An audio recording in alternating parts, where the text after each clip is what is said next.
Alright, first up, we're hitting Zurich. This is Switzerland's largest city, and let me tell you, it's a total vibe. Imagine walking down cobblestone streets, the smell of fresh bread and chocolate in the air, and then bam! Crystal clear lake views that'll blow your mind. And the architecture? Forget about it. We're talking medieval churches, sleek modern buildings, all this cool stuff that just screams Europe. You can totally spend a whole day just wandering around, soaking it all in. But Zurich isn't just about pretty buildings and lakes. This city is buzzing with energy. Street musicians, outdoor markets, people from all walks of life. It's a melting pot of culture and creativity. Make sure to check out the Kunsthaus Zurich, this amazing art museum with works from Picasso and Monet.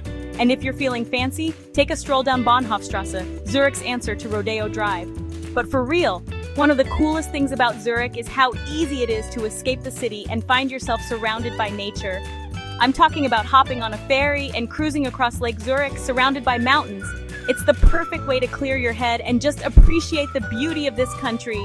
Oh, and don't even get me started on the food. Zurich has everything from Michelin star restaurants to cozy cafes serving up the best darn chocolate you've ever tasted. Trust me, you'll want to come here with an empty stomach. We only had a few days in Zurich, but it left a serious mark. This city is a perfect blend of old world charm and modern sophistication, and I can't wait to come back someday. Geneva, baby! This city is like stepping into a real-life game of diplomacy, except instead of negotiating treaties, you're debating which type of fondue to order. It's a tough job, but hey, someone's gotta do it. Geneva is home to the United Nations office at Geneva, the Red Cross, and a whole bunch of other international organizations. It's a city that breathes global importance, you know? But don't let the serious stuff fool you. Geneva knows how to have a good time too. First things first, you gotta check out Lake Geneva, or as the locals call it, Lac Le Mans. This massive lake is absolutely stunning, with crystal clear waters and the French Alps in the distance. We rented a boat one afternoon, just cruised around, and it was pure bliss. And speaking of bliss, let's talk about the Jet d'eau. This iconic fountain shoots water 460 feet into the air, and it's a sight you won't soon forget. It's like the Bellagio fountains, but on steroids. Geneva is also a city with a rich history. You can explore the Old Town with its narrow cobblestone streets and charming cafes, or visit St. Peter's Cathedral, a stunning example of Gothic architecture. And of course, no trip to Geneva would be complete without indulging in some Swiss chocolate. We're talking about the good stuff here, people. We spent a few days in Geneva, and it was the perfect mix of culture, history, and of course, delicious food. Get ready to have your minds blown because Lucerne is straight out of a fairy tale. I'm talking snow-capped mountains, a shimmering lake, and a medieval old town that'll transport you back in time. First up, you gotta see the Chapel Bridge. It's this iconic wooden bridge built in the 14th century with all these paintings inside that tell the history of Lucerne. Walking across it, you feel like you're stepping back in time, you know? And speaking of history, Lucerne's old town is a must-see. We're talking cobblestone streets, colorful buildings, and charming squares, all surrounded by ancient city walls. It's the kind of place where you can easily lose yourself for hours, just wandering around and soaking up the atmosphere. But Lucerne isn't just about the past. The city has a modern side too, with cool museums, art galleries, and trendy cafes.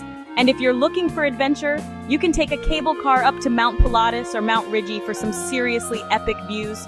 Lucerne was a trip highlight for sure. It's one of those cities that just has it all: beauty, history, culture, and a touch of magic. Okay, adrenaline junkies, this one's for you. Interlaken is basically an adventure playground nestled between two stunning lakes and surrounded by the Swiss Alps. It's the kind of place that makes you want to jump out of a plane or go bungee jumping or just run screaming into the wilderness. And the best part, you totally can. Interlaken is known for its extreme sports, from skydiving to paragliding to whitewater rafting. We actually went canyoning, which is basically rappelling down waterfalls, and it was insane! But even if you're not an adrenaline junkie, there's still plenty to do in Interlaken. You can take a boat trip on one of the lakes, go hiking in the mountains, or just relax and enjoy the stunning scenery. One of my favorite things about Interlaken is how easy it is to get around. The town itself is pretty small, so you can walk everywhere. And there's also a great public transportation system that can take you to all the nearby attractions. We only had a few days in Interlaken, but it was enough to get our hearts racing and leave us wanting more. If you're looking for an adventure-packed vacation, this is the place to be. Bern, the capital of Switzerland, isn't your typical capital city. Forget skyscrapers and traffic jams. Bern is all about medieval charm, cobblestone streets, and a laid-back vibe that'll make you want to move here immediately. The entire Old Town is a UNESCO World Heritage Site, and for good reason. We're talking about buildings dating back to the 12th century, these beautiful sandstone facades and hidden courtyards that just ooze history. One of the coolest things about Bern is the Aare River, which winds its way through the city. During the summer, people swim in the river, sunbathe on its banks. It's like the whole city becomes one big beach party. And then there's the Zicklage, Bern's iconic clock tower. This thing is over 800 years old, and every hour on the hour it puts on this whole mechanical show with dancing bears and stuff. It's cheesy, but hey, it's fun. Bern is a city that truly surprised me. It's got this perfect blend of history, culture, and modern Swiss life, all wrapped up in a charming, walkable package. Lausanne, situated on the shores of Lake Geneva, is like Switzerland's cooler, hipper little sister. It's a city that effortlessly blends history and modernity, with stunning scenery, a buzzing nightlife, and enough wine to make you forget your troubles. First things first, the views. Lausanne sits on this steep hillside, so you've got panoramic views of Lake Geneva and the Alps everywhere you look. We spent an afternoon just wandering around, stopping at cafes to soak in the scenery, and it was magical. Lucerne is also home to the Olympic Museum, which is a must-visit for any sports fan. They've got exhibits on every Olympic Games ever held, and you can even try out some of the sports yourself. And when the sun goes down, Lausanne really comes alive. The city has a vibrant nightlife scene, with bars, clubs, and live music venues to suit every taste. But for real, one of the best things about Lausanne is its proximity to the Lavaux vineyard. These terraced vineyards stretch for miles along the shores of Lake Geneva, and they produce some of the best wine in Switzerland. We spent a day exploring the vineyards, sampling different wines, and soaking up the sunshine. It was the perfect way to end our time in this beautiful city.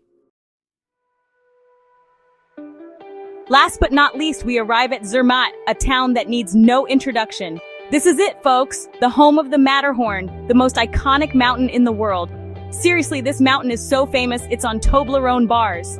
The first thing you notice about Zermatt is that there are no cars. It's a pedestrian village, which adds to its charm and makes the air crazy fresh.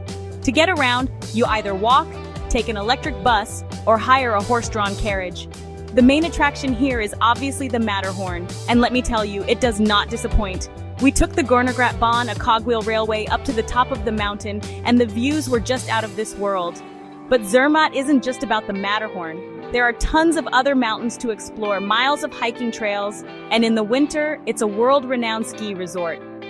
One of my favorite things about Zermatt was just the atmosphere. It's a town that's steeped in history and tradition, and you can feel it everywhere you go. And that's a wrap! 7 incredible cities, each with its own unique charm and beauty. Switzerland, you've officially stolen a piece of my heart. I hope this video has inspired you to add Switzerland to your travel bucket list. And if you have any questions, or if you've been to Switzerland and have your own favorite spots, let me know in the comments below. Don't forget to like this video and subscribe to our channel for more travel adventures. Until next time,